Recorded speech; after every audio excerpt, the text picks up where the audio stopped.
and not an accomplishment. We still whooped them. We still whooped them. We'll get around to it in this pod. While watching Angela White. We whooped them while watching Angela White. That's crazy. Y'all had a hard dick out while y'all was watching. Y'all was beating it. Hey, yo! That motherfucker ain't speaking for me. You leave me out of this.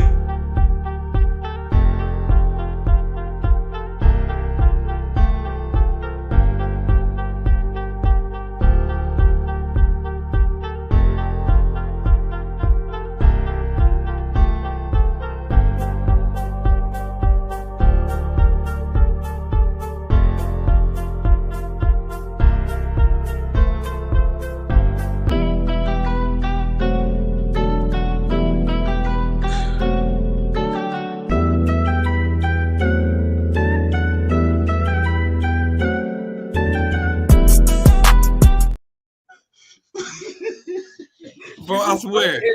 You just heard his sigh in the middle of the intro, like, oh. Bro, I'm sorry. Bro, these intros be fire. I'm sorry, they be fire. They be content, bro. But hey, man, welcome to the Throwdown, man, episode 175. I'm your host, Ben Brandon from the Black River. Want to call me, man, here with another episode. Hey, man, this is the last show of the 2024 year. We're about to make it to 2025, hopefully, 2 days, you know. But hey, man, let's get straight into it. Yo, Champ, what's going on, man? It's going good, man. It's going good all in the neighborhood. Go Dogs. Man, been a great year, man. Always a privilege, a pleasure, and an honor to be on your show, Brandon, man. You're doing big things. Proud of each and every last one of y'all, man. And happy to be a part of this, man. Happy to be part of the movement. What's going on, Harrison? You know what, Harrison? I'm about to send you the link right quick. What's going on, bro? You know, not much. Kings of the East once again. My guys got a big game tomorrow night in Arizona. Swept them Dallas Trash Boys for the first time in 13 years. Can't complain. For sure. Tyson, what's going on? Yeah, it's a whole lot of Buckeye shit. It's a whole lot of Skull Vike shit. We're rolling into the new year with good vibes. I'm glad to be on here with y'all.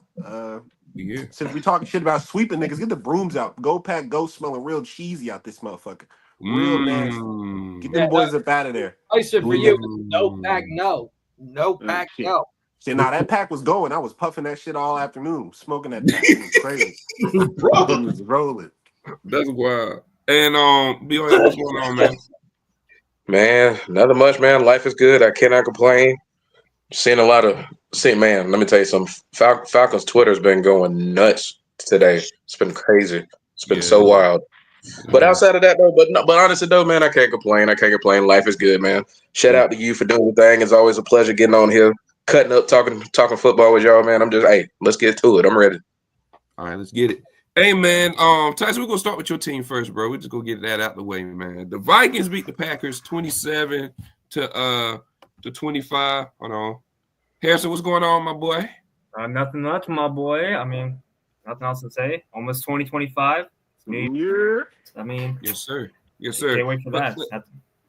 All right. But yeah, man, the Vikings beat the Packers 27 to 25, man. Sam Darnold went crazy again with 3 touchdowns, 377 yards.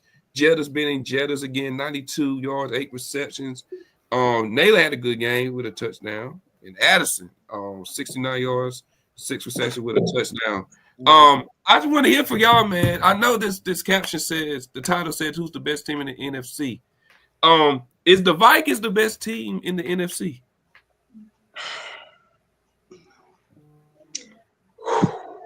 Go ahead, Tyson. Start it up. So I think yeah, man. It's really not close no more to me, man. I'm gonna be real with you. With the Lions injuries and the fact that I don't think in terms of coaching, I don't think very many people in the NFC match up to us aside from the Lions. No disrespect to Nick Sirianni and those niggas over there, but I don't think he's of the caliber of Dan and KOC. We could discuss it or argue it. He beat KOC twice in 2 seasons. The fuck does that mean? Kirk, we'll talk about that later anyway. We'll talk about that later. Well, anyway, I don't think he's a coach of either one of them. So I think in terms of coaching, we get the edge. And in terms of scheme, we get the edge because of said coaching. Sam Darnold's playing like one of the 8 best quarterbacks in the league, period. Like, that's That's like a full stop. Full stop. Time out. He's better than Jordan Love right now. Yeah, playing better than Jordan. Right off the bat already, 5 minutes That's in. not. I mean, that's not a ridiculous statement. We're gonna act like I'm wilding. I mean, He's playing better than Jordan Love. I mean, that's not a dumb statement. He really is playing better than Jordan Love right now. I mean, the stats, everything's there. Okay. If we talking about not even, and we can dive further into it. It's not even just within structure, right? Like, go ahead. A lot of it has to do with play calling. Like this is KOC being a genius and figuring out how to angle and design plays. But also this is Sam extending plays, stepping up in the pocket maneuverability that we hadn't seen from him in his career. Like his ability to move in the pocket this year has taken such a huge leap, and because of that, I think Sam can lead us deep into the playoffs, and I think we're the best. No bullshit. Better than everybody else. Sorry. Justin Jefferson, the GOAT. Jordan Addison is too good as a number two. His ability to separate down the field and make contested catches. He's nice. TJ Hawkinson is a mismatch over the middle of the field because Jefferson he affects you so hard down the in between outside the numbers. Excuse me, I'm losing track of my thought. Yeah. Outside of the numbers, it's just all of it wrapped into one. If Sam plays well, it's too hard to stop. I mean, here's the thing about it, top though. 8. You said top 8? You want me to name the other niggas he's better than? Because CJ's having a down year. CJ came down because he's not playing well. I'm just being honest, and I'm a Buckeye. I'm just being honest about his play. Okay. Love him to death, but he's not playing better than Sam right now. Okay. I don't have Hurts above him. Herbert's above him. Mahomes is still above him. Fucking Josh is above him. Lamar's above him. Burrow's above him. Okay. Who do you think am I leaving out that's above him? Here's the thing. I'm taking golf over Donald. I'm not taking fucking golf. All right, whatever, man. Baker Mayfield. Huh? Baker Mayfield. Hey, champ. Hey. Hey, man. Here's the thing about it. Tyson, can I ask you a question? Tyson, would you want to extend Sam Darnold? So it's fully dependent upon the numbers, Harrison.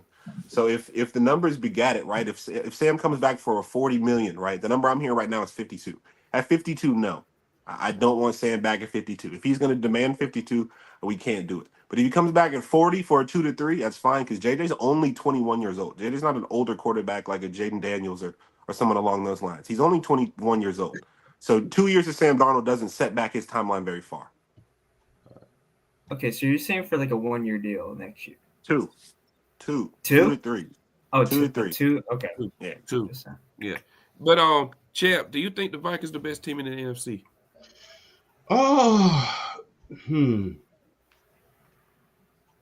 No, Philadelphia. Eagles. I gotta say Philadelphia, dude. Yeah, no disrespect. That's what I got to. But I think that Philadelphia has the edge, man. That defense, Saquon. I mean, when Jalen is on, he's on. So I got to give the edge. They are the most complete team in the NFC right about now. If Detroit didn't have all the injuries that they have and they wasn't decimated, I would say Detroit. But right now, it's the Eagles. Number 2, man, I'm going to just be real. No franchise in NFL history can revive a quarterback's career quite like the Minnesota Vikings. And you can look down the history of each and every quarterback that you could think of. You could think of Case Keenum. He had a hell of a year. He took them all the way to an NFC championship. Brandon Cunningham had a hell of a year back in 1998 when he set out a year and had his career resurrected with that Randy Moss team, although we beat him in the NFC championship, by the way. I had to squeeze that in there. And Jeff George. Jeff George. Even Jeff George had a revival year up there in Minnesota. So when it comes to reviving careers and giving guys second chances and making them look impeccable, Minnesota is a master of that. They have had and Brad Johnson went to Minnesota first before he was in Tampa Bay and eventually won a ring down there. So when it comes to reviving careers, Rich Gannon. Huh? So it was Rich Gannon. Rich Gannon too before he won the MVP. So the masters at reviving careers, as far as at the quarterback position, is Minnesota, man. Even if it is for one or two years, because the window is often short with them. Number two, they don't miss at the wide receiver position, and I don't even got to go into details about it. Aaron Jones was a hell of an offseason acquisition. I just cannot put them over Philly at this point. They are the more experienced team at this point. They know what it is to get there. They pretty much revamped that offense. Saquon is running wild. And when Jalen Hurts gets back, you can rest assured it's going to be a whole nother ball game, because guess what? Remember that game where Saquon and Jalen Hurts each rushed for over 100 yards. So whoever they play, they're going to kill them on the ground and through the air. So, I mean, and not to mention, look, that Bulldogs defense, them Philadelphia Bulldogs on that defensive side, Jordan Davis, they have came alive this year. Remember last year they was talking about those guys were bust. No, they didn't came alive this year, and they looking like much like they did up there when they was at the University of Georgia, especially Jordan Davis and Jalen Carter. So the most complete team right now in the NFC is the Philadelphia Eagles. Like I said, once Jalen Hurts come back, G Money from New Jack City, I mean, once he gets back, they're gonna be ready. They're gonna be ready. For sure. Go ahead, bro. Make sure y'all like the stream, y'all. We got like 10 people in here. Make sure y'all like. Are the Vikings the best team in the NFC? Is it close? Yes. Are they? No. Because Champ kind of stole my thunder. I was gonna say that we are the best team, especially when you look at the way that this team has progressed ever since that Tampa game. Yes, there were injuries left and right in that game, but how they have come together, because everyone thought when they were 2-2, oh man, like them Eagles, like they just look exactly like what happened last year, this and that, and then they refound their fire. They are red hot. They are one of the most dangerous teams to play. Mm-hmm. Right. For sure. Go ahead, Harrison. For sure. I mean, yeah, you guys are covered already. I mean, I don't think the Vikings are the best team. I think they're the second or third best team in the league, but I still have to give it to the Philadelphia Eagles. All right. BRF. Oh man. Yeah, I mean, I think they pretty much hit all the points. I definitely think Philly's the best team in the NFC. I do think Minnesota's the second best team in the NFC right now. Right now, if you had to put me on the spot, I think they're gonna play. I think they're gonna play each other for the NFC title. If you put me on the spot, but when I take teams and I look at them as far as like going to the playoffs, you can kind of get an idea of how certain teams play, of how they play, and how it's going to translate as far as like the postseason. Mm-hmm. And I feel like Philly right now, if you had to put me on the spot, I think Minnesota could take Philly in Minneapolis, but I don't think they could take Philly in Philly. I think Philly could do them in Minnesota or Philly, because I just think it's just the way that team is structured. That defense has come together like amazingly. When you're looking at guys like Cooper DeJean and Quinyon Mitchell, I mean, Champs already talked about Jordan Davis and Jalen Carter, but I mean, we really need to give Zach Bond some love. That dude, Zach Bond's a beast, man. I don't know, like, I mean, like, just his ability to rush the passer has just. They all just kind of like they mesh well. They work well with each other as far as like their aggressiveness and how they're able to not only rush the quarterback, but being able to stop the run. Because it's just like right now, I feel like with the Eagles, I think I feel like there are a lot of these defenses is almost like how they say they rush the passer, and then they're playing the run on the way to the quarterback. Mm-hmm. And Philly used to be like that for a while, but when you got guys like Jordan Davis and Jalen Carter now, they're just so they eat up space and they eat up blocks so well that it's like you really can't do much. You really can't do much in that interior, and you have to factor in Jalen. I mean, Jordan Davis has gotten better at rushing the passer, but you have to factor in Jalen Carter's ability to rush the passer from the inside as well. I mean, just doing so many things for that defense. Yeah, and I mean, there's really no more to say about Saquon Barkley than there needs to be said about Saquon Barkley. I mean, Philadelphia, and trust me, we all know how good Philadelphia's offensive line. I mean, they're the offensive line.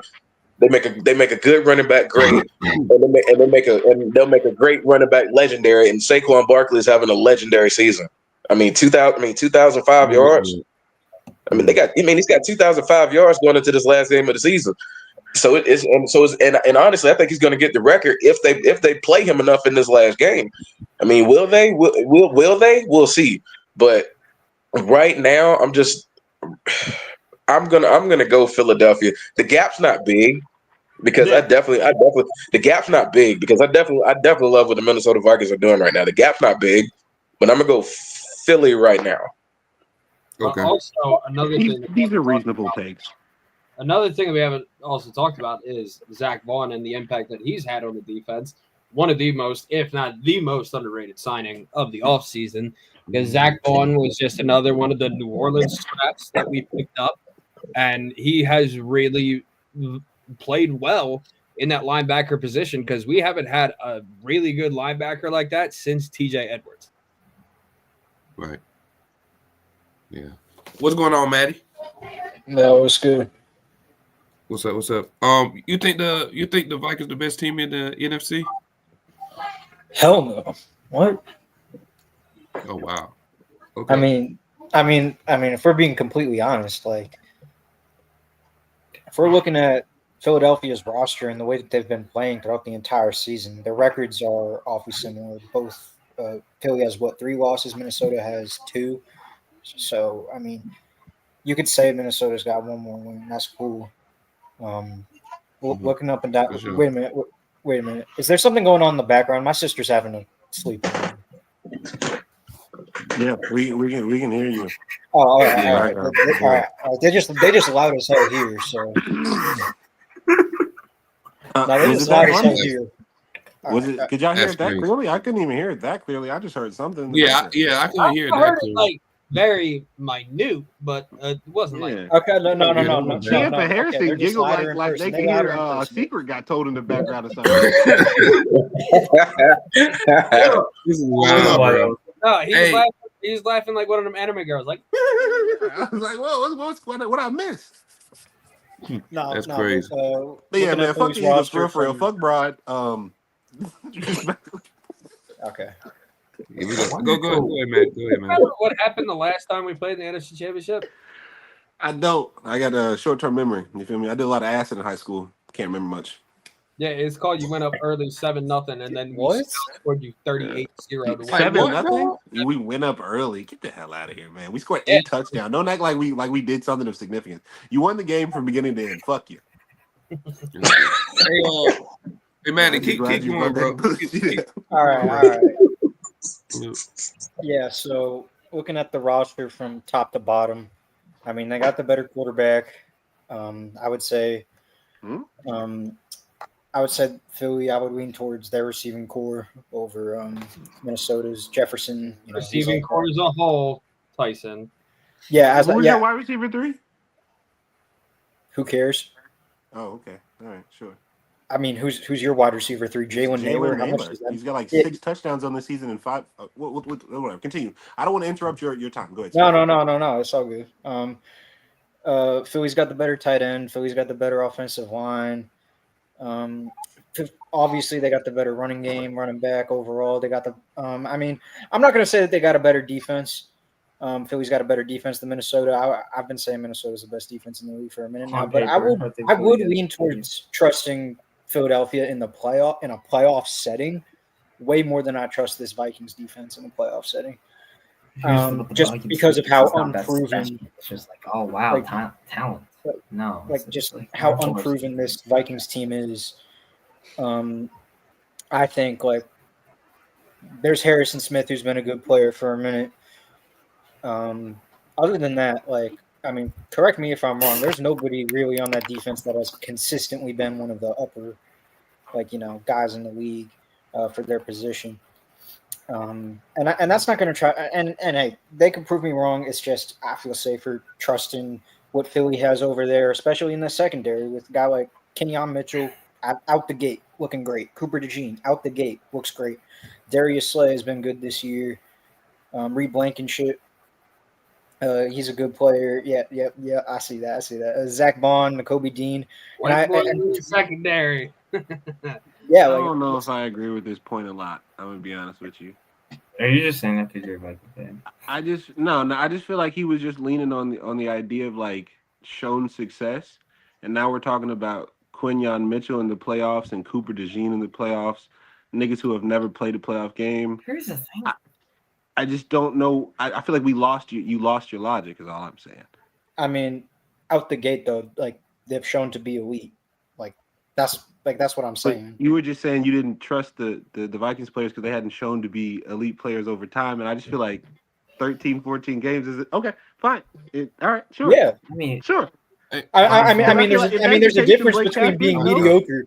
There's a difference between being mediocre and statistically they're far from mediocre though. Just because you don't know them doesn't necessarily mean anything. What do you Jonathan mean? Gennard's not far from mediocre. Led the league in pass rushing this year, and he's got like 13 sacks. Like far from mediocre. Yeah. You don't know. Yeah, I know. No. Leonard is cool, but it's just when I'm looking again, like up and down from that and the totality of that roster, and I'm looking at the way that Brian Flores is making a lot of those guys look a lot better than they really are.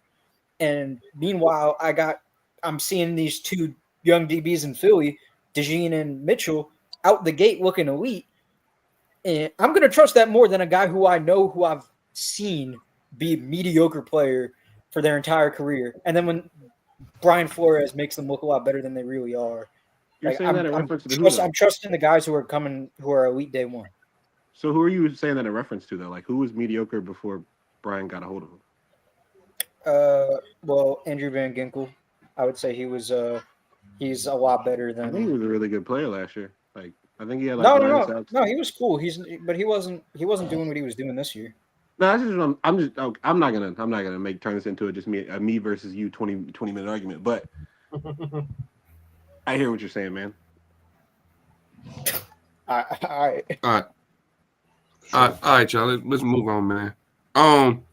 So shout out to PSP in the comments. Shout out to PSP man. He said he also hit 50K on followers, subscribers. So shout out to him. He said like and subscribe to the podcast. Is Baker Mayfield top 10 quarterback? Right now, Baker yeah. Mayfield top 10. Probably. I mean, if you really why think would about he? it, Why He's like would he? 9 or 10. Yeah. if you really think about it right now, look what he's doing. And remember, a lot of this season, he didn't have Chris Godwin or Mike Evans. Yo, okay. I don't think he got Mike Evans back until week like 9 or 10. So he was literally throwing.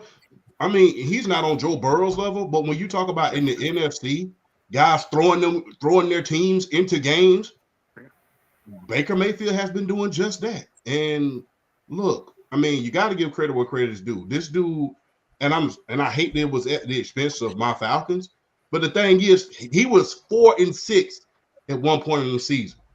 Now he's on the verge of going 10-7. And like I said, he was without his star wide receivers for almost half the year. He's still without one of them right now.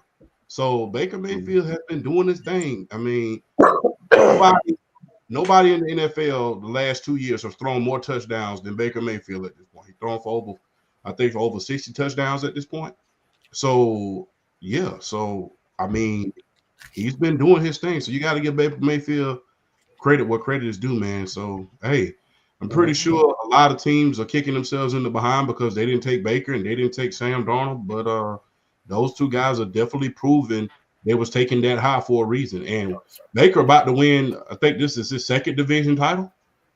Second division title. So, I mean, and then on top of that, I think he's like third in the league in touchdowns.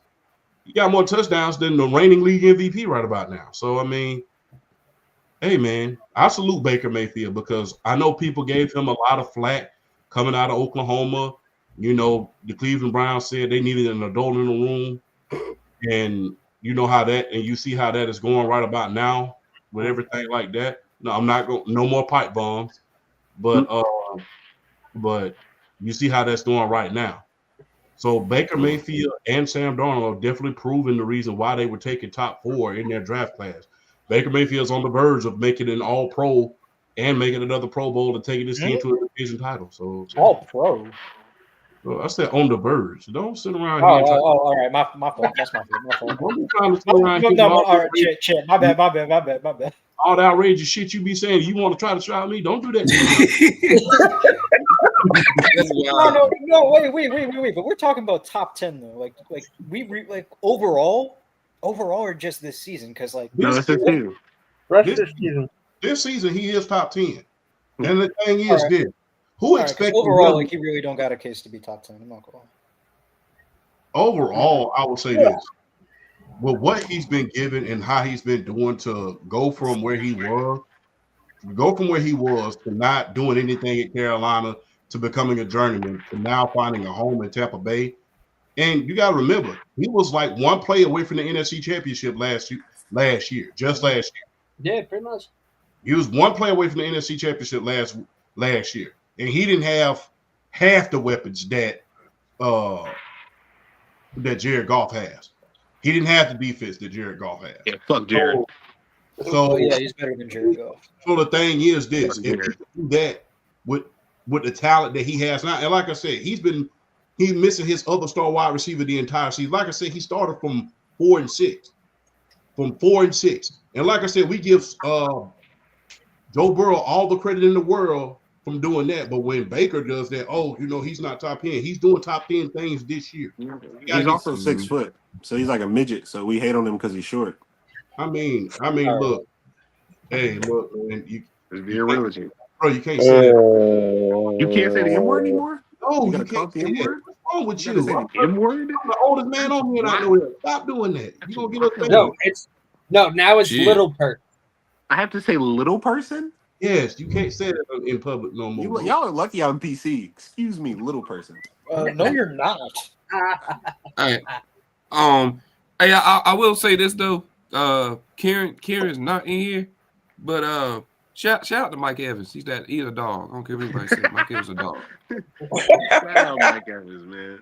Yeah, he's a Jared, yeah. Tyson, we know that you're a Zales guy. Moving on. Who? What? Huh? Well, you said fuck Jared, and we know that you're a Zales guy. So you already know, man. My God. Every kiss begins with K. Stop playing. That's wild.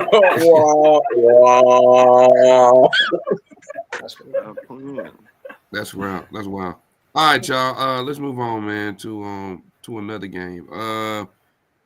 Oh yeah, man. The Bills, bro. Oh my God, bro. Oh my God. They beat the Jets. Who cares? They smacked the shit out of the Jets. Moving on. Oh, I thought y'all go get on Aaron Rodgers or something. I didn't know. They did the football world a favor by putting the New York Jets out of their misery once and for all. They do not need to be discussed anymore. The Jets are a dumpster fire. Keep it pushing. I think as much as some of us would like to do that, he's Aaron Jones, really. Aaron Rodgers is just a waste of breath at this point to talk about. Waste of energy. So, but I do got one question though. If I can ask this question, Brandon, is that all right with you, bro? Is Garrett Wilson going to get traded? Yes. No, not that. Look, we're in the middle of the best MVP race, arguably in the NFL history. These guys are like evenly matched, neck and neck. Yeah. I do got to throw a pipe bomb in there. If, and that's a big if, Joe Burrow makes it into the playoff, should he be an MVP candidate? No.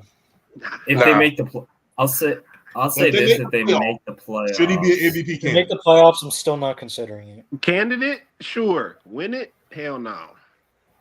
All right. If you're just looking at the way that he's playing, he's not playing better than Lamar Jackson in his own division, and the Ravens are still a way better team. I think that's like clear cut. What are the odds of them making the playoffs? Was it 12%? I think they have to win, and the Broncos have to lose, and the Dolphins have to lose. Oh yeah, and it's looking bad for the Broncos right now because Andy Reid already said he's playing the starters. Oh, this So bitch ass nigga Andy Reid, bro. God damn, just rest him. Big Fred, why? Don't nobody want to see Jamar in the playoffs. Fuck that boy. we're already saying that, and I don't trust the Dolphins at this point. So they Man, might. they go- don't want the Bengals to be in there. Wait, they're 15-1. They already locked up the 1 seed. Yeah, just They- rest them they- niggas. Well, the thing is, look, you got to think about this. How many times have we seen the number 1 seed get into the playoff because they've been rusty and they've been sitting on their buttocks for the last 30 to 20 to 30 days, and they get in there and they're rusty and they get behind super early and they're not able to catch up. We've seen that happen several times. We saw that happen with the Colts. We saw that happen with the Broncos. We saw that happen with a hell of a lot of teams. So let's not act like that doesn't happen, that rust doesn't set in. But I'm good. It's not 30 days, champ. This isn't college. I know this. They're gonna have 25 days off if he doesn't rest the starters. He'll have 25 days off. No. Yes. They'll Explain have it to me. 12 or 13. If he rests the starters, Yes. that's Wild almost card is 30 literally days. wild card is literally the week after. So then they'll have like 12 to 13 days off. 12 to 13 Well, weeks. Yes. we can't. I mean, now at the same time that we can't. That's my Yeah, fault. it's not. I don't think. Yeah, it's not. Yeah, it is about 12, 13 days. But I mean, we can't add like 12 or 13 days as a chunk change when it comes to us. You know what I'm saying? He's saying 30 days. I'm like, this isn't college.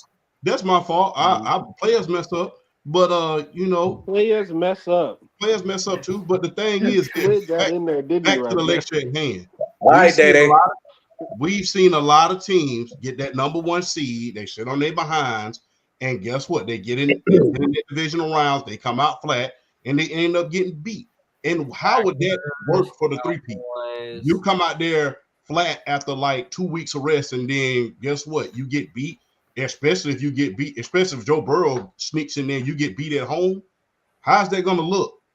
I think that's the reason why he's starting them. I don't think they'll finish the entire game, but I feel the reason why he's starting them at this point. Yeah, Packers, Cowboys, Ravens have all done it. Yeah, I mean, Peyton Manning, his team did it plenty of times. I mean, get that number 1 seed and get right into the playoff. We thinking they about to dominate, and then one and done. Damn, okay, good MVP, good season, Peyton. But I'm gonna holler at you. I mean, he did it when he got to the Broncos, so wasn't nothing new. We've seen this happen plenty of times. Right. Hey, we about to move on, man, to this next game because I really want to get into this Falcons and Commanders game. Michael Penix, I ain't gonna lie, he was good. 233 yards, 1 touchdown. He did throw a pick though at the beginning of the game. Drake London, 106 yards, 7 receptions. Bijan Robinson is a freak of nature, I say. Bijan's a freak of nature, 90 yards, 17 carries. But Jaden Daniels, man, 227 yards, 3 touchdowns. He also rushed. He was the leading rusher with 127 yards. Damn. And yeah, man, I just want to hear for y'all what's your thoughts on the game. Let me start because PSP been on my butt. PSP been on my butt the entire time about the whole. As soon as that game was over, he made his video talking about call me by name. Well, the offensive rookie of the year is over. It's done. It's a wrap. It's finished. It's over. It's over. Finito. Finished. Done. It was just the way that Jaden Daniels took. The way he took that game over from second half on was just. It was a masterclass. Not only by him, but I hate to say it, it was a masterclass by Cliff Kingsbury and the play calling to be able to run the ball the way they did against the Atlanta Falcons and not basically letting them basically touch the field that much in the second half. That was a masterclass of play calling. And one thing I hold against the Falcons was like, and I think Culture has said this in the chat at one point. They were attacking the middle, just profusely, and just they did nothing to adjust, and they just kept going and going and going. And then the misdirection with the running game and just everything they did was just, man. I mean, you can't. Whoever they play, I'll just say this: whoever they play in the first round, they're gonna give hell to whoever they got to play in the first round. So, I do not want to be that team having to play them in the. I do not want to be the team having to play them in the first round. They're gonna give them all type of hell. But I will say this though: Michael Penix, that was why they drafted him. That drive in the fourth quarter to tie that game, to take it into overtime, was exactly one of the big reasons why they went on and drafted him anyway, even after giving Kirk Cousins all that money. And BRF, you want to know what's crazy? You want to know what's crazy? Kirk Cousins ain't making that throw. Not that throw. Not that throw. I mean, granted, they were at the 11-yard line, but that's basically like just up in. I'm talking about timing, arm strength, just everything on the line. That was one of the prettiest, like, mid-range 11-yard throws I've seen. That was just some of the throws he's capable of, like just his ability to push the ball down the field, outside the hash marks, down the sideline. Just some people are saying, well, I mean, we should have put him in sooner. But I'm like, I mean, hey, it is what it is at this point. It is what it is at this point. Because honestly, no, I'm not. I'm not upset. I'm really not. Because I hope he ain't wearing those Saints gears. What he worried about? Man, I ain't wearing no. Hey, look, we'll never get that far. But I'm really not that. I'm really not that upset about it, because I said in the chat, I said it before the game was over. I said, win, lose, or draw. I said, win or lose, we got a quarterback. We got a quarterback that's gonna carry the franchise for the next handful to a decade of years. So I'm really not that upset about it, because I'm not like a lot of Falcons fans who are like, burning everything on fire, saying we should fire Raheem Morris after year one. I mean, I'm not that drastic. I'm not that drastic. I knew the chances of this would happen. I mean, good gracious, look how long I've been rooting for this team. I knew it was a chance that this could happen. So, I mean, it's one of those situations where it is what it is. You take it on the chin and you keep it pushing. And I mean, besides, I'd rather be talking and give more credit to the Washington Commanders anyway, because they took that game from us. With that play calling in the second half, I mean, and when the defense did have to get on the field before that last drive, they were putting pressure on Penix. I mean, they did what they needed to do in the second half. But I will say this: I do honestly feel with that game last night, I think Kyle Pitts got a fifth-year option. I think they're going to bring him back after a game like that. I think they're going to bring him back next year. That's neither here nor there. But all in all, that was a really good game, and honestly, and that's all I wanted from at the end of the day, with two first-round quarterbacks doing their thing. Because I mean, with Penix and Jaden Daniels and Bo Nix, Drake May in New England, I mean, the future's bright. I mean, all these guys are playing really good football.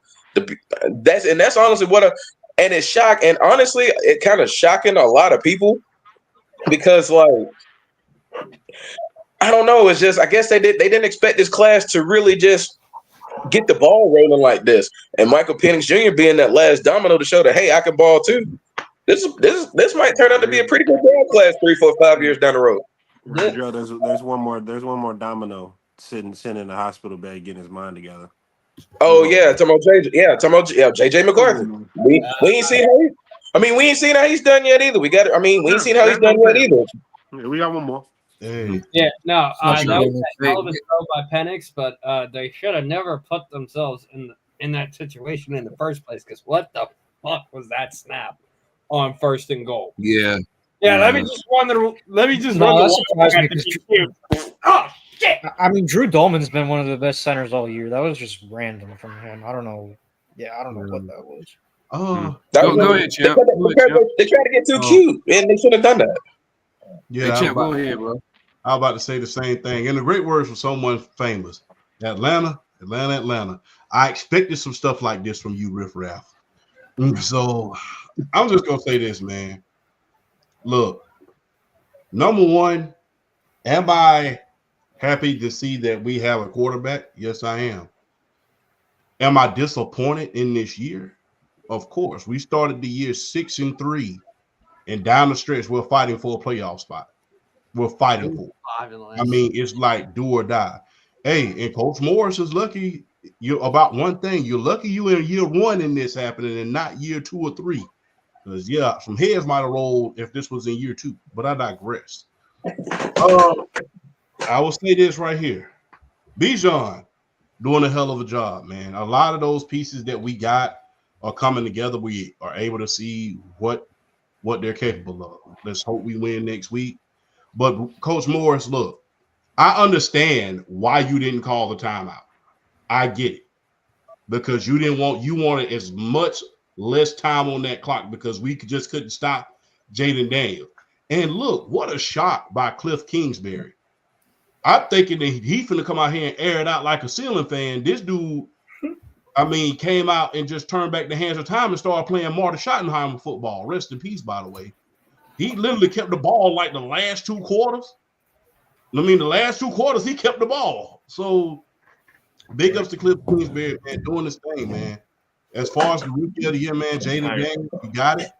And look, they're going to be real scary in the playoffs. I mean, I would hate to play them like BRL said, but Atlanta, y'all got to do some things, man. I mean, this is a hell of a roster. This is a hell of an offensive line. This is a hell of a receiving core. Y'all got to do, I mean, Coach Morris, you got to do some things. And I hate one of the positive things is that we have a chance to have our first winning season. I hate that we can't make the playoff, that we have a chance to make the playoffs, but I don't get a big warm and fuzzy that Tampa gonna destroy New Orleans. Tampa gonna destroy New Orleans. We might well just let that go. Yeah, it's a win-win situation because I never cheer for the Aints. But even if it is at the expense of a playoff position, I will never cheer for the Aints. But I'm just glad a lot of positives come from this game. You're able to see what a lot of these players are able to do. You're able to see that we do have a quarterback in the future. You got to get some run stoppers on that damn defense because, good God. Yeah. AJ Terrell. Real quick before you go, champ, I do think it's about time to start having these conversations about Grady Jarrett. It might be time for him to go. I mean, he's the only person in the interior like that. So, I mean, shit, they keying in on him and getting him up out of there. But AJ Terrell, you're talking about somebody. Hey, look, I was scared at first because I thought Scary Terry was going to have a huge game. I'm like, we got to watch him. But one-on-one, AJ Terrell locked him down.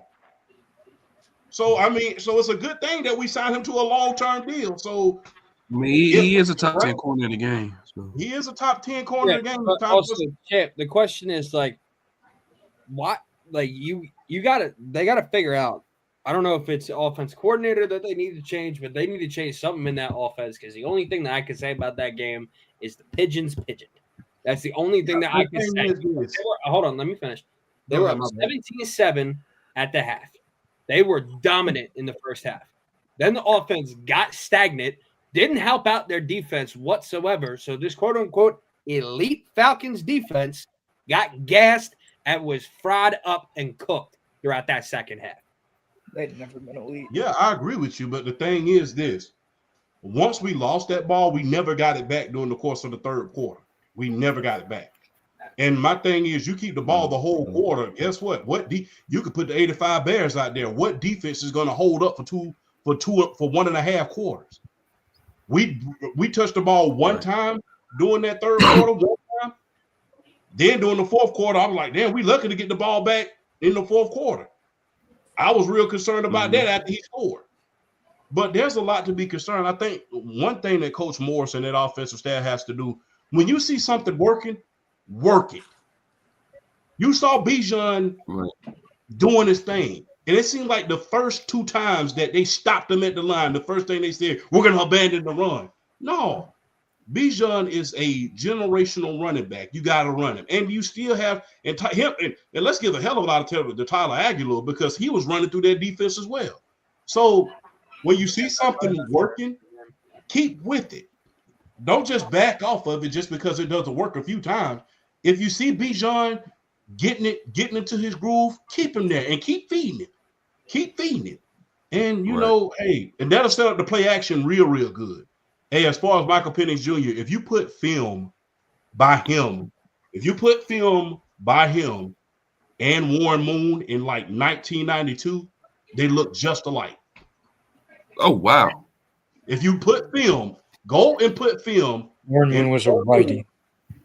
About Warren Moon in 1992. Nah, you fucking smart ass. Warren Moon was No. Tell me I'm lying. Go back and look at the Warren Moon. You're lying. You're lying. And how am I lying? Warren Moon can make plays out of structure. Michael Penix is a fucking rock.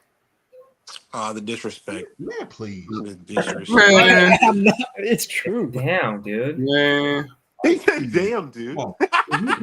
If you put him right next to it, go and watch film on both of them and watch the throw. Well, No, I've seen Warren Moon. He's cool, but he can make plays out of structure. Okay. Like, damn, you also got to think too. The man basically tore ACL twice in college, and homeboy still running like a 4.4, 4.5. Yeah, that black boy fast. Run. Try like 4. So Oh, I mean, don't do Trey, that. I'm 22. Stop it. No, Maddie, no. Try. Stop No, it. don't do that. No. But Sports, yeah, Hey, man, what's good, gang? Hey, PSP, what's going on, bro? What's good, man? Can y'all hear me? Yeah, niggas in Paris, man. I just want to give a quick take. Thank you, BRF, for acknowledging, because again, for acknowledging Jaden Daniels is the rookie of the year. Overall, I'm very happy for Washington winning the game. I think I actually thought Atlanta was going to win this one because in the first half, they were running the ball very effectively. I don't know what happened in the second half, though, with Bijan not getting, I don't know whether it was enough carries, whether Washington did part stopping the run, but they did this part. Jaden Daniels, nothing more I can say. I'm very amazed. But Washington, they got to get it together with these penalties because it really should have actually been more than a 10-point game. I actually thought the Commanders, at one point, they could have won this one 28-17 because remember that touchdown pass that Jaden Daniels threw to Zacharias, it was overturned because of the penalty by Sam Cosmi. So Washington, too many dumb penalties, too many dumb mistakes on their part. As for Atlanta, I mean, I still think they have a bright future with Michael Penix there as the quarterback. To BRF's point, he's mentioned about the naked bootlegs, some of the things that Michael Penix Jr. does well. I think Atlanta has a bright future. I don't know what's going to happen next, but as for Washington, I'm very excited, because you got to go back to RG3. People have forgotten how good RG3 was before the injuries. So this is exciting. And then on top of that, to win, for him to have back-to-back game-winning drives, not only against Atlanta, but also against Philly, that was even more impressive. It's going to be tough for Washington, though, because, again, their defense, I still have questions about them stopping the run. As much as I love Dan Quinn, that's something that he still hasn't addressed with Washington. But I think Washington, in the years to come, they can be something because, thank God, we've moved on from the Daniel Snyder stewardship, and now we have something forward to look with Josh Harris, Magic Johnson. So I love what I'm seeing from Washington, man.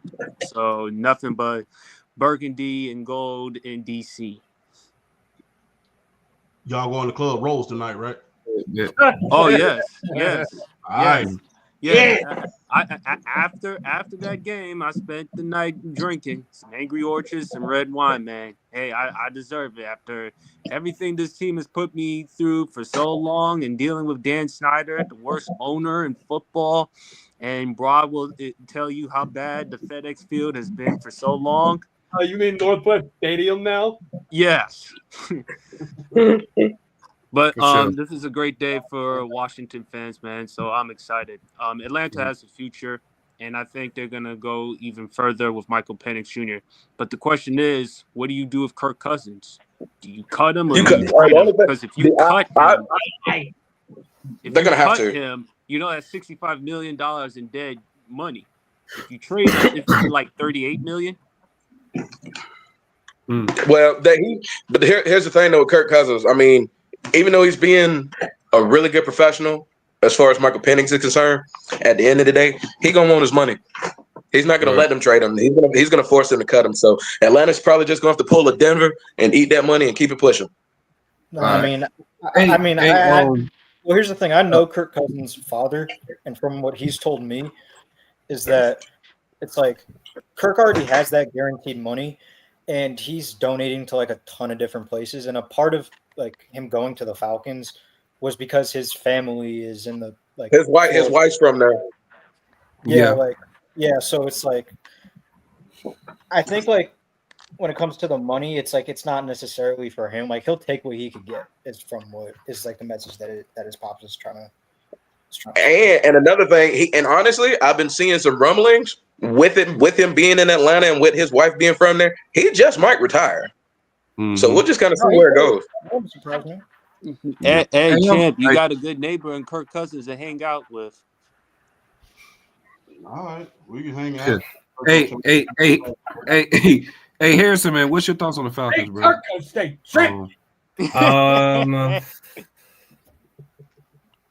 I mean, I already told about the champion BRF before. I mean, you guys had no excuses. I mean, to win the South.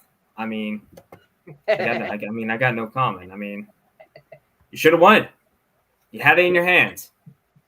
I mean, that's it. I mean, am I a little bit disappointed in you guys? Yeah, but at the same time, you still have a future ahead of you. You have your future quarterback, but had it in your hands. You let it go. Dang. Hey, all right, y'all. Let's move on, man. The Rams beat the Cardinals 13-9. Also, the Rams are the NFC West champions. Y'all got any thoughts on the Rams? Y'all think they can make a run? Of a game. Scary. You said what, bro? Game sucked. You said what, bro? I said that game sucked. It was the worst of the 3 games. Hell, that was worse than the Chargers blowing the Patriots' backs out. Yeah, that That ass whooping was entertaining at least. Yeah, the best Saturday game was always the Bengals and Broncos, and I would rather talk about that game than the freaking Rams. Go ahead, Harris.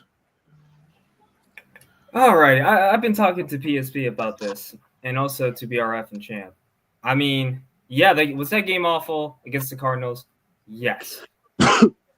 I'm not saying the Super Bowl, but I'm saying I think the Rams might make an underdog short to make the NFC Championship. No. I think yes. No, that defense is. I can see it. I can see it. Hold on, y'all. Have you not been seeing the defense? Their defense has been doing pretty good the last 4 to 5 games. Harrison, I trust the Packers more than I trust the Rams. I'm taking the Rams. I'm taking the Rams over the Packers. Okay. Okay, I got a question, Harrison. Out of these 3 teams, the Lions, the Vikings, and the Eagles, what teams do you think? What team do you think the Rams can beat from them 3? I'm gonna say Lions. And I'm gonna say probably the Minnesota Vikings. Oh, where's Tyson at? Okay. I mean, the way the Rams been playing, I think I can see the Eagles. Damn it! I can see the Eagles in the Lions NFC Championship. He has said that on my pod, so he's not lying or making the stuff up. I'm glad he didn't say the Eagles. And the Rams have beaten the Vikings earlier this year and held them to 20 points. I give Harrison props for standing on business with this take. I give him props. He's been standing on business with this take. I give him props. And also, too, another good thing that Harrison mentioned, and I also mentioned, and BRF and Champ could agree, can anyone discount or not trust Sean McVay? Sean McVay knows what he's doing come postseason time. And even though Matthew Stafford, the past couple of games, he hasn't been playing particularly well, come postseason, I think Matthew Stafford will play better. Would he play as well as he did in 2021, the year the Rams won the Super Bowl? No. But I wouldn't. But at the same time, I wouldn't discount Matthew Stafford, and I certainly won't discount Sean McVay. Exactly. That's why I can't doubt Sean McVay. The way he's been doing right now, when what did they win? 2-4 for the first 6 games, and then and they're making a really good run, and I can see it. I can see the Eagles and the Lions, and not the Lions. Sorry, the Eagles and the Rams NFC Championship. I can see it. Do you think the Lions got better after last year? And we would bust their ass once again. Harrison, do you think the Lions got better from like last year to this season? Yes. Yeah. Okay, would you say the Rams got better from last year to this season? No. What happened in the playoffs last year? Wait, what was their record last year for the Rams? 10-6, I think. I mean, I feel like they might have the same record as last year. I mean, there's something changeable. I mean, yeah, I mean, but like, do you think as a team, like in totality, do you think that they're As the a same? team? Yeah. Because I could tell you that this defense is comfortably worse than their defense last year, and their defense last year was bad.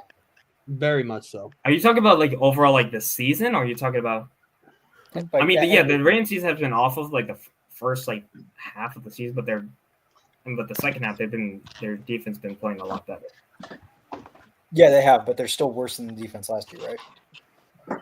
I mean, we'll see, but like I still think the Rams can make an underdog story personally. I mean, if the Lions got better and the Rams, even if you think they stayed the same, looking at what happened How much I don't want to make this excuse because the Lions defense is piled up with injuries. I don't know who's starting or not. I mean, a fully healthy Rams defense is still poopy dog water. I mean, I'm not gonna really talk about it. It's all good. Chat, what's your thoughts on the Rams? I think they are dangerous. That defense has beaten the Vikings earlier in the year, and they held them to 20 points. So when he say they are capable of beating them, he ain't lying. And if I'm correct, if my research is correct, they held their last 3 teams under 10 points, under 13, 14 points. So I mean, although it had in the great words of Jimmy Johnson, don't be pretty, be good. So it hasn't been pretty these last couple of games, but they've been good. And guess what, man? Look, when something is working, stick with it. And hey, make sure that you're able to get things done. Like I said, you cannot discount Sean McVay. Sean McVay is a proven coach. And this team has been riddled with injury this last couple of years, and each time he's been able to overcome it. Last year, he was able to overcome with the juggernauts of the San Francisco 49ers in that division. This year, he overcame it again and was able to win that division. So, I mean, hey, they're never out of a game with Sean McVay. And plus, like I said, it's only a matter of time before Sean McVay gets that offense to clicking. He's going to get that offense to click if he doesn't do anything else. And that defense has been no joke. It's been no joke. So, I have a question. Yeah. Go ahead. Which Rams game would you say was worse? The one against the Cardinals or the one Thursday night against the 49ers? I'll say the 49ers just because it was nothing but field goals. I mean, yeah. And like I said, they held each and every last one of those teams, the last 3 opponents, to 9 points apiece. So, I mean, the defense is doing their thing. I mean, like I said, it's ugly. But like I said, and I hate to regurgitate the same information again, but don't be pretty, be good. I'd rather look ugly and win than to look pretty and lose. That's just how I look at it. Yeah, you lost. That was an ugly one, but I won though. So, I mean, it's pretty much scientific. You play to win the game, whether that be by an inch or a mile. So the Rams have been killing it this year. And if you really look over their schedule at this point, they've held a hell of a lot of good teams to, I mean, what they wasn't supposed to get. Think about this. They held the Lions to 26. That was week 1. They held the Lions to 26. They held the Vikings to 20 points. Mm-hmm. They held the Vikings to 20 points. The only team outside of, I will say, the only 2 teams that they really had a lot of trouble with was the Eagles and the Buffalo Bills. And they went blow for blow with the Buffalo Bills and came out on top. So they can. So when it's time to turn it up, you can best believe that Sean McVay is going to have them in good position. Like I said, they went toe to toe with the Bills and the potential league MVP. I mean, toe to toe. So how can you discount that? Right. Because For their sure. defense was booty in that game. What? What? In the Bills game, their defense was terrible. We know that, and that's what I said. They went. Well, guess what? And guess what? Stafford outplayed Allen. What? No. Wait, how many? Wait. Oh, Well, wait, no, he did not. No. No, he did not play him, but they won No, at the he end of I was the talking day, about so it don't really I matter. meant to say the Rams outplayed the Bills. Yeah. Sorry, I didn't mean to. My fault. I didn't mean to You say good? that. You My good? fault. You good? You good? Anybody else got anything to say about the Rams? I'm not scared of the Rams. Okay. Kyron's top 6. Kyron Williams is top 6. That's what I gotta say. Bro, get the Kyron, bro. Nah, Okay, bro. listen. Kyra Williams is good, but you need to. Also, I Kyron. guarantee the Vikings play the Rams again. The Vikings will crush them. Because yes, they did beat the Vikings in LA on a Thursday night. Hey, Brandon. They have to go to Minnesota in the playoffs. It's a wrap. Yo, what up, PSP? I mentioned this on the chat. Do you think Kevin O'Connell, and look, you can make an argument for other coaches. Would you be mad if he won Coach of the Year, Kevin O'Connell of the Vikings? I wouldn't be mad at it. No, I mean I think Tomlin's more deserving of it, but I think I wouldn't be mad at all if they give it to O'Connell. You want to take Dan Quinn? Well, if Tomlin doesn't win the AFC, Nah, not Dan Quinn. in the Not North, Dan they're going to give it to KOC. Right. All right. Bro, do you want to talk about your Eagles right quick? You got anything to say about your Eagles? Go ahead. Man. I know people are going to say, oh, congratulations, you beat Cooper Rush. Yeah, and we beat the Cowboys with our second-string quarterback, who played with broken ribs, by the way. They figured out in x-rays that he had actually broken his ribs the week before against Washington. And our third string. Yeah. We had like what me and BRF said the one time about the game in Dallas, 5 turnovers to 2 scoring plays. We have triple the takeaways than the Cowboys had scoring plays. 9 takeaways to 3 scoring plays.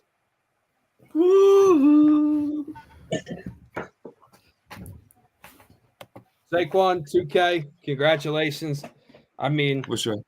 he's been doing a hell of a job. Also, you know what? I'm gonna save that for the winner and loser of the week. I'm gonna save that part for the winner and loser of the week. But I mean, defense minus the first 2 drives of the game, they balled out. They played their asses off because they were pissed after last week. 5 takeaways and we still lose that game. They came out pissed off. Right. For sure. Anybody else got anything to say about the Eagles? Nick Sirianni's a fraud. Kellen Moore was a better coach in that game. They're the best team in the NFC. I picked them to win the division. There was no chance in hell that the Dallas Cowboys were going to repeat. Howie Roseman was the best GM, best executive in football, in my opinion, because he makes explosive plays. And he got Saquon, and you know that he was going to do big things for the offense. If Saquon breaks Eric Dickerson's record, I would love to see him win the MVP. I don't think he will, but if he does break the record, voted him MVP. Hey, I also noticed this too about the record because people are going to try to discredit it. Oh, he played one more game than Eric Dickerson. You know, Eric Dickerson. I'm glad you mentioned that, because Saquon's gonna hold on, Chip. Saquon would break the record with less carries and less carries per game. Can I chime in on that real quick, bro? Go ahead, Chip. You know what I get sick of when modern day players start breaking these older players' records, and these nostalgia fans start coming out of nowhere saying, "You can't believe." Look, let me break something down to you. If you're going to say that, then it was never Eric Dickerson's record. The late, great O.J. Simpson, that's still his record, if you want to play it like that. Because O.J. broke it in 14 games. And in the city of Buffalo, which the weather is not good. That's unfair. That was Jim Brown's record because Jim Brown rushed for 1,812 games. So. Okay, but no. I'm agreeing with you. Adding on to the point, Matt. Added on to the point. Yeah. So stop getting so caught up. And this is something that us older fans do. And I'm guilty of this myself because I keep saying Joe Montana is my GOAT. But the thing is this: stop getting so caught up in nostalgia that you take away from these young men that are playing right now. Saquon is the best back in the league right about now. He's having his best season. Let him have it. Just because you want to be a bitter old guy that's stuck in nostalgia, stop it. There's been a lot. Look, at one point, Deacon Jones will never have the sacks that Bruce Smith has. Because guess what? They was counting sacks back then. Deacon Jones could damn well have almost 250 sacks, but we'll never know that. But Bruce Smith, because they started counting sacks in 1983, Bruce Smith is the sack leader. Right. There's a lot of things that didn't occur back in the day that occur now. And the thing is, last year, we was having a conversation about running backs becoming obsolete. This year is one of the best years we've seen in recent memory. So stop trying to discredit these young players because you want to be a bitter nostalgia fan. That's such a turnoff. Stop doing that. And if he breaks the record, guess what? He had an extra game to break the record. Guess what? Eric Dickerson had 2 extra games to break OJ's record. OJ had 2 extra games to break Jim Brown's record. Jim Brown had 2 extra games to break Marion Motley's record. So let's stop it. Let's stop it and let these young men play football and let them have their moment. It's a record that has not been broken for almost 40 years. 40 years. And he's going to do it in less carries. Even if he would have had more carries, for you to do that now in a passing league, this is a passing league. And like I said, last year we was talking about how running backs were becoming obsolete. This year, running backs are at a premium right about now.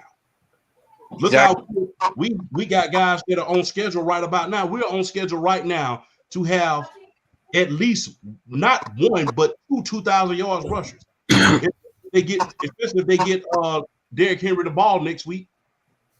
So let these young men have their time. Stop getting caught up in the nostalgia of football. We love old school football. We appreciate what the men before us have done. But let's stop trying to discredit these young men because guess what? At the end of the day, they got extra games as well. And what's also so impressive, champ, is that Saquon is putting up these types of numbers and he's showing you that, you know what? He is an anomaly because the New York Giants, they decided to go with Daniel Jones. And ironically, they paid him $40 million. And guess what this season? They cut him. And look what happened with Philadelphia. They're getting the last laugh. Mm-hmm. For sure. Hey, what's going on, Coach? What's good? What's good? What's up? Hey, man. What's your thoughts on Saquon, bro? Him breaking the record, 2K. I hope he break it. Like, please break that motherfucking record. Like, I just want to keep seeing greatness in the league. Sure. I'm glad he's at 2K right now. You feel me? Like, and man. Another thing, I'm sorry, Coach. I don't mean to cut you off. Eric Dickerson, why are you being such a dick about this? Yeah. No. Why are you being a dick about this? No. I mean, he's gonna look. Eric Dickerson has said on every occasion that he doesn't want anybody to break his record. He said it on several occasions. He even said it with Adrian Peterson did. So I don't blame him for not wanting someone to break his record. Now, when you go as far as what Mark Gastineau did with Brett Favre, then that's where we need to draw the line. But of course, you're not going to want anybody to break his record. The record has stood for almost 40 years. And you got to think about this. The thing about Eric Dickerson's record is he ran for more yards than his quarterback threw for. Jeff Kemp threw for 1,900 yards. Eric Dickerson went for over 2,100. So when you think about how special that record was, you hold it near and dear to your heart. So, I mean, not even, and especially when you think about the era of running backs that he broke that record in, Walter Payton. You beat Walter Payton for a rushing title. Walter Payton didn't even have, and he's considered the greatest of all time in many people's mind, I would say, in many people's mind. So you beat the great Walter Payton for that 2,000-yard record.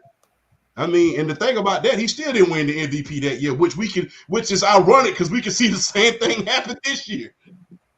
For sure. So I don't blame. So when Eric Dickerson said, "I don't want someone to break my record," I don't blame him for it. I mean, going about it how Mark Gastineau did with Brett Favre with them in that situation, and look, they get a good laugh about it. And even Saquon said, "I can understand that he didn't want me to break his record." I mean, like I said, and he said the same thing with Eric when Adrian Peterson and Jamal Lewis was going for that record that he didn't want him to break. I mean, that's my record. I mean, that's what I'm known for, the single season rushing record. And after a while, that becomes your identity. And hey, if he already said if he breaks it, he'll be happy for him. Does he want to break it? No. And, I can't be mad at that. Mm-hmm. For sure. All right, y'all, man. Let's move on. Let's see. We didn't talk about this game. The Bengals and who they play? Broncos. Yeah, Broncos, man. That was a crazy game. The Bengals beat the Broncos 30-24 with a game winner by T. Higgins, man. T. Higgins has been balling ever since he's been injured. 3 touchdowns, 131 yards, 11 receptions. Joe Burrow threw for 412 yards, 3 touchdowns. I think this is his 5th game in his career with 400-plus passing yards, 3+ touchdowns, 0 interceptions, something like that. Yeah, bro. So what's y'all thoughts on the Bengals, man? Y'all think can they sneak in the playoffs? Y'all don't think they are? I hope they do. I hope they do. I hope they do too.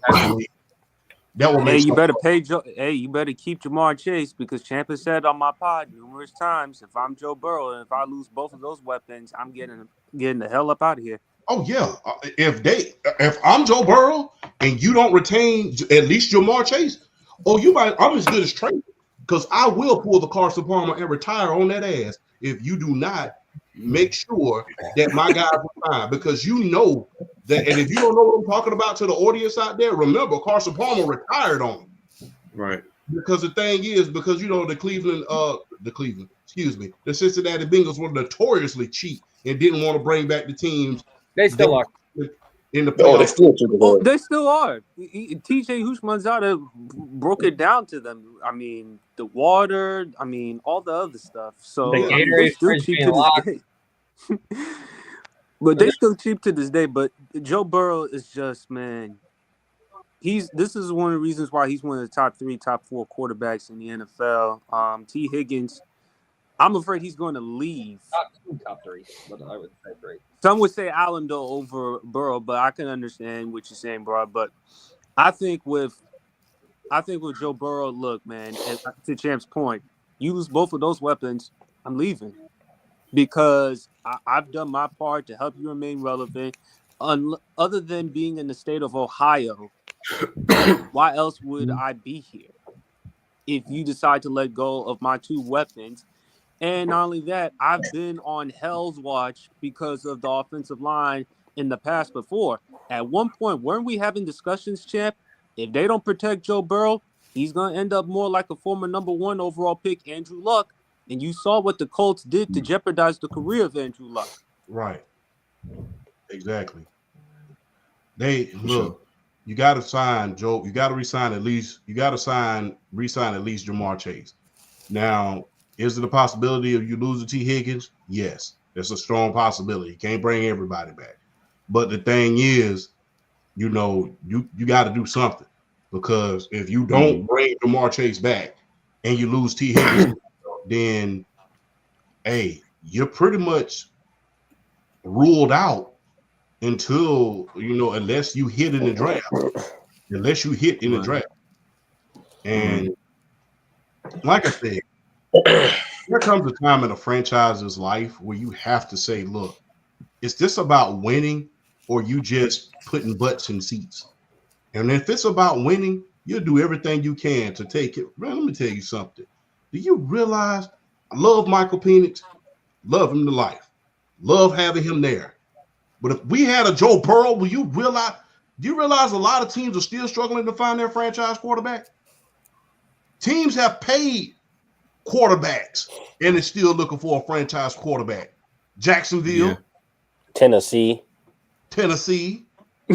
They are the worst. Cleveland. They have to be the worst of the worst. I mean, I'm just laughing because of the Mayo man, because I still can't get over Will Levis drinking coffee without his mayo. I mean, and if quiet is kept, Miami, you got teams that have paid quarterbacks that are still looking for franchise quarterback. You forgot the Jets, champ. And the Jets, and Cleveland. Let's not forget old boy up there. I said Cleveland. But you got teams that have paid quarterbacks that are still looking for franchise quarterbacks.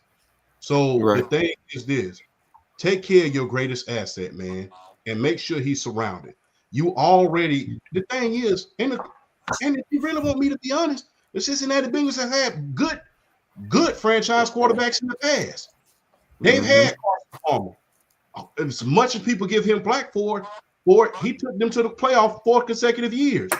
Andy Dalton was okay for a short period of time. Boomer Esiason, Kenny Anderson. They've had good quarterbacks. They just did not protect them for very, very long.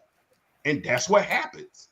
So you got to stop being cheap and pay your players. Otherwise, you're going to be the laughing stock again. And like I said, if I'm Joe Burrow, look, I'm going to just be real. Don't be surprised if the Cincinnati Bengals don't do right this year. If the Cincinnati Bengals do not do right this year, do not be surprised if a team like, I don't know, let me see. I don't know. I can't name a team right offhand. Don't be surprised if a team just come offhand and say, hey, we'll give you 3 first-round picks if you give them up. If they don't do right by him. Now, I give you 3 first-round picks, 3 first-rounders and 2 seconds if you give me Joe Burrow, if they don't do right by him. So, Carolina? Right. No, we're not doing this again. We're not doing this again. I'm getting flat. I mean, that was the first one to come to mind. I'm like, Jacksonville, the Raiders. You got a team in your division in the Pittsburgh Steelers that'll love to take him off your hands. Oh, Can you imagine? Can you imagine Joe Burrow with George Pickens and Darnell Washington? That was just with Mike Tomlin as his head coach. Exactly. And look, hey, I'm gonna just be real. Look, the rivalry. I'm gonna just be real. Let's just keep it all the way funky with you. Hey. This team ain't been looking too good in San Francisco without all them weapons around Brock Purdy. Hell no. So I would love to give up them. I would love to give you 3 first rounders and 2 second rounders. Give me Hold on, Joe Burrow. No. He didn't stay. He need to stay. He need to stay over there, bro. I got to hold Champ in the fire. Champ, you said it yourself on my pod. You want Joe Burrow throwing the football to Manos De Piedra, Debo Samuel? To be honest with you, I don't think Debo is going to be there next year. It's going to be Ricky Pearsall and Brandon Ayuk and some of those, and Jefferson and some of those other ball players. Jawan Jennings. So, and Jawan Jennings and some of those guys. So I don't think Manos De Piedra is going to be there for much time. So that'll be nasty, man. And like I said, he's on the dark side of his career. George Kittle. So guess what? Cincinnati, if you don't do right, and because you know that I'm gonna just be real, John Lynch is known for making blockbuster trades. He's known for doing it. He's known for doing it. So guess what? If you don't do right, there's a team out there in San Francisco that'll give you 3 first-round picks in 2 seconds to get on over the hump. Because guess what? Can you imagine Joe Burrow with San Francisco right now? No, we don't need that. All these Super Bowl that'll be nasty though. I'm just saying. That'll be nasty. With Kyle Shanahan and those weapons right now, that's net. That's. I'm about to say it has a ring to it. That's Then nasty. That's nasty. it hasn't rained, so- No. Ooh. Okay. Hey, y'all. We're gonna move on to the last thing of the day. You know what we do. We know how we do it. Winners and losers for this week. Champ, I'm gonna start with you. Who you? And by the way, this is the final show for this also for the winners and losers for this week. But we still got the playoffs and stuff like that. But go ahead, Champ. The biggest winners this week. The biggest winners this week is, let me see. Biggest winners this week has to be Philadelphia. Okay. Philadelphia. Number 2 seed. Okay. They able, Saquon is on the verge of breaking Eric Dickerson's record if they're playing. And even if they decide to rest, it's not going to put a lot of rust on them. They got to play the very next week. So I play Philadelphia is the biggest winners. The biggest losers is, I hate to say it, man, my Dirty Birds, bro. No, you better say it. You're up there, but you're not the biggest loser. You do it, and guess what? You didn't do what you're supposed to. You didn't take care of business. So, you're the biggest loser until something happens next week. And like I said, I never cheer for the Aints. So it looks like the Yucks is going to take it all the way to the playoffs. Yeah. New Orleans ain't fucking with us. Yeah. That's great. Hey, go ahead.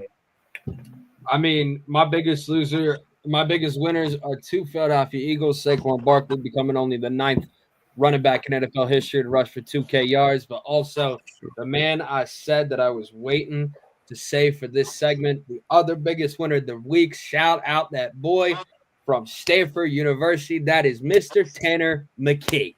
Yeah. Touchdown pass.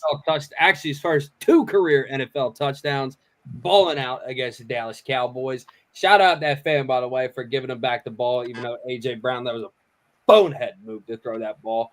That sideline exchange was funny as shit because you just see him going up to Sirianni and like, bro! Yeah. Hey, I'll give you my jersey if you give me that ball back. All right, bet. But, the biggest loser, as much as I want to say Atlanta, it is not. I'll tell you the biggest loser. The Giants, the Raiders. I was just going to say, bro, even though the winner of that game was going to sabotage themselves anyway between the Titans and Jaguars, the Jacksonville Jaguars. Why are they the biggest losers even though they won? Because they sabotaged themselves out of their draft picks. Yeah, bro. Yeah. I'm gonna start my loser. I'm gonna just pick off about that. I'm gonna start my loser. My loser is the Giants, bro. Why would you? What the fuck are you doing?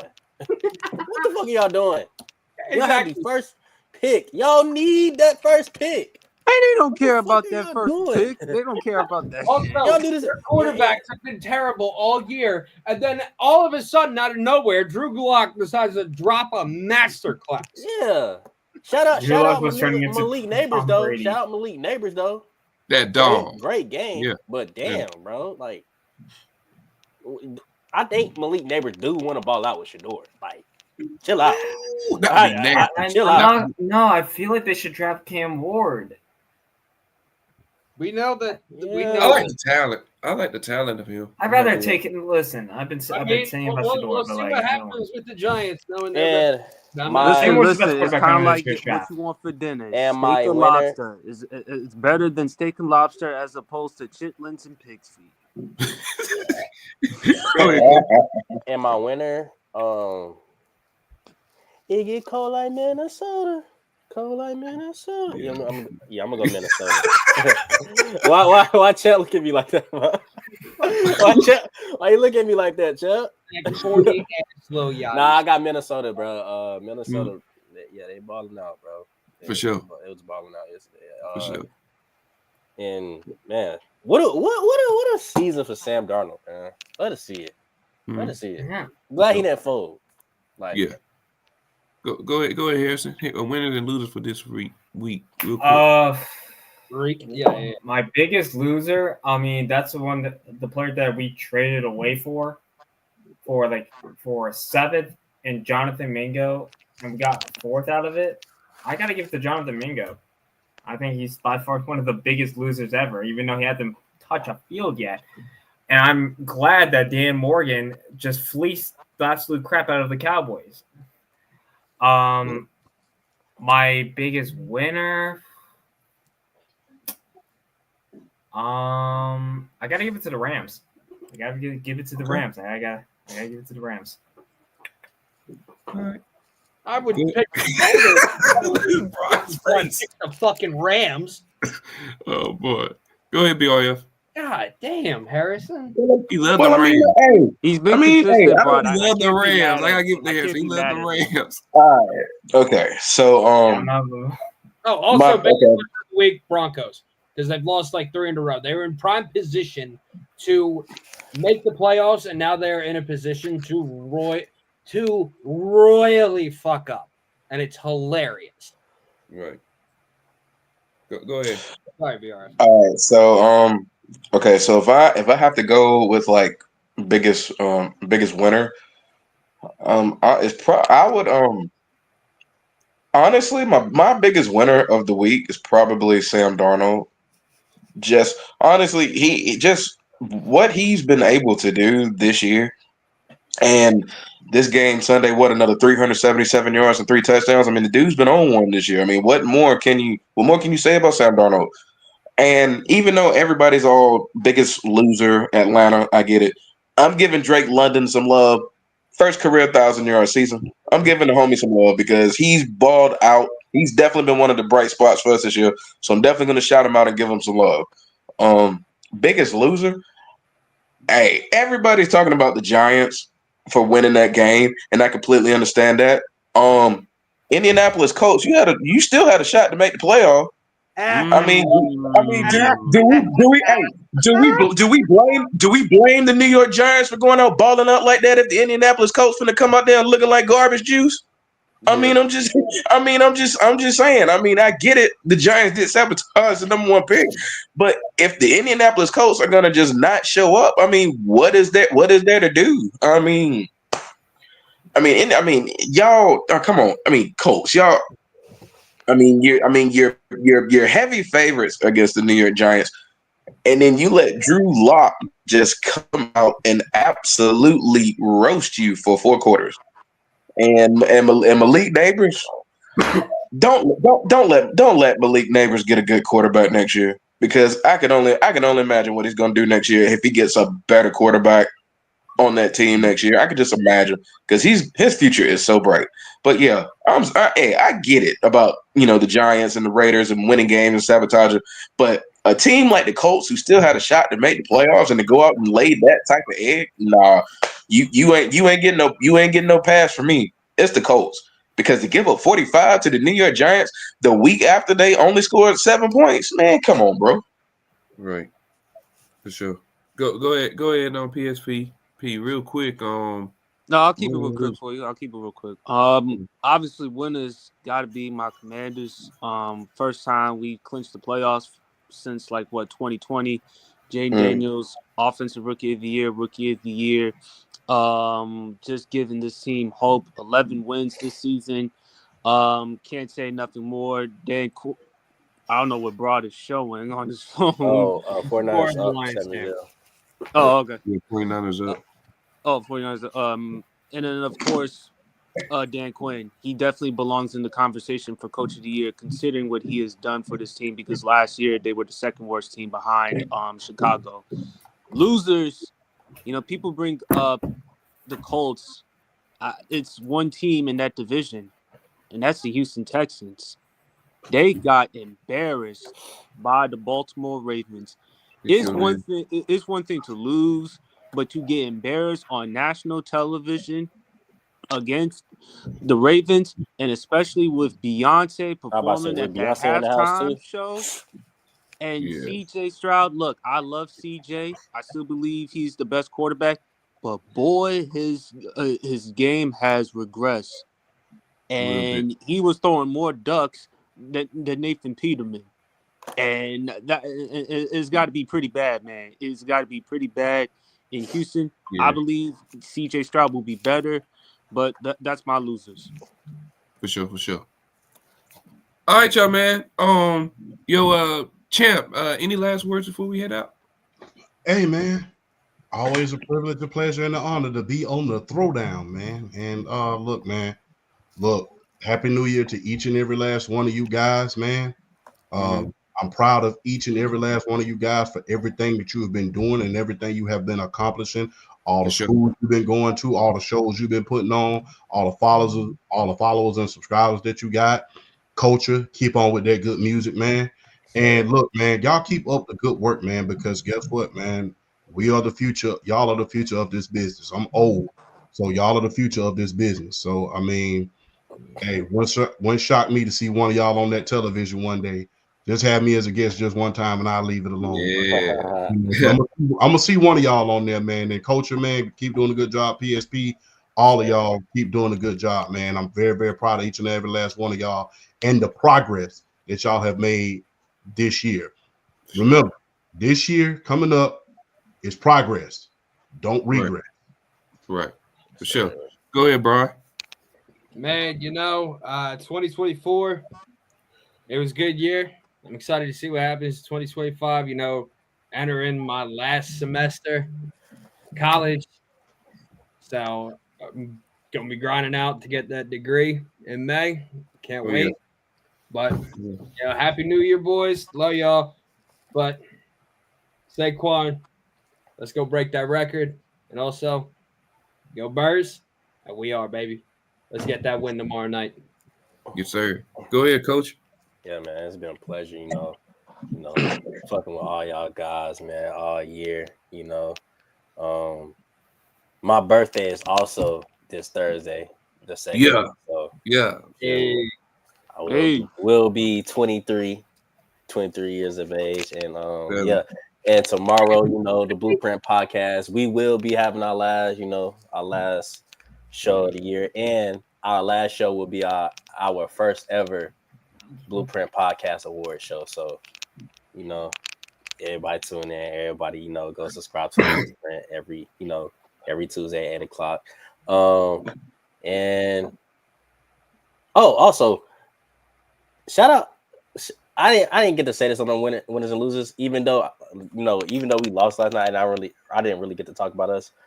Kyle Pitts. Yeah. I like that.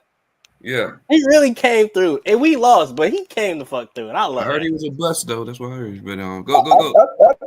Real quick though, I said he earned that 50-year option last night. Yeah, for sure. But yeah, man. Like I said, appreciate everything y'all guys done all year. Hope we have a better year. More to come, and yeah. Go ahead, Harrison. Oh, man, Happy New Year's. I know Brod's going to be a dick to me right now, but let's go, Duke. Hopefully win the Natty this year. I am praying on. It's been a decade. It's going to be almost a decade since we won my the God, Natty. it really is. What the fuck? Yeah, exactly. That's what I've been praying for, because it's my only shot that I can win something this year. But yeah, let's go, Duke, bro. Panthers have a future. Boston has the future. Can't complain. Happy New Year, boys. Love every single one of y'all. For sure. Yeah, that's great. Thanks, Dick. Hey, go ahead, BRF. Oh man, I gotta say, really, these past few months, my first real kind of stretch, doing all these podcasts and given the opportunity to appear on all these platforms, man, it's been nothing but a blessing for me. I thank everybody that's given me opportunities. I thank PSP. I thank Champ. I thank you, Brandon. Shout out my homies. Shout out my homies with the Takedown podcast for giving me an opportunity to talk with them as far as the wrestling podcast is concerned. It's been amazing, man. It's been amazing. I'm happy to see all y'all succeed, and I just want to kind of contribute and give my little part to that. So happy New Year to all y'all, and I just hope we keep it pushing. So definitely been an honor to kind of share the stage with y'all and be able to do what we like to do. So I just hope for bigger and better things in the future for all of us, man. Just shout out to all y'all, and y'all keep doing your thing. For sure. Go ahead, PSP. First and foremost, Happy New Year's to everyone. Hope everyone is doing well. 2024 was a good year for me, but 2025, let's do something big. As you all know, We hit 50K subscribers on That's the wild. YouTube, the Sports PSP podcast. Thank you to everyone for contributing. Broad, Harrison, BRF, Undisputed World Champ, Brandon, of course. Everyone, thank you for all your support. And we're going to continue to grind, hopefully about 100K by the end of 2025, and destined for great things. So happy New Year's. For sure. Oh yeah, for sure, man. Hey man, for all the people here, man, make sure you're having a good New Year. Listen, man, next year, we're going crazy. I'm hitting 1K this year, next year, bro. I'm stepping it. Yeah. 1K, man. That's the goal for next year. But yeah, on this pod though, next year, I will say this though, we're gonna have more because NFL off season go come sooner or later. NBA shows gonna come back. We're gonna start some new shows for the music, culture. We're gonna bring that to Throwdown podcast. Yeah. We're gonna bring the wrestling to the podcast too. We're gonna try to do some stuff next year, man. So trying to go crazy, bro. But yeah, man, for all the people here, make sure you hit the like button, hit the subscribe button. Until next time we are out. Happy New Year. See you 2025.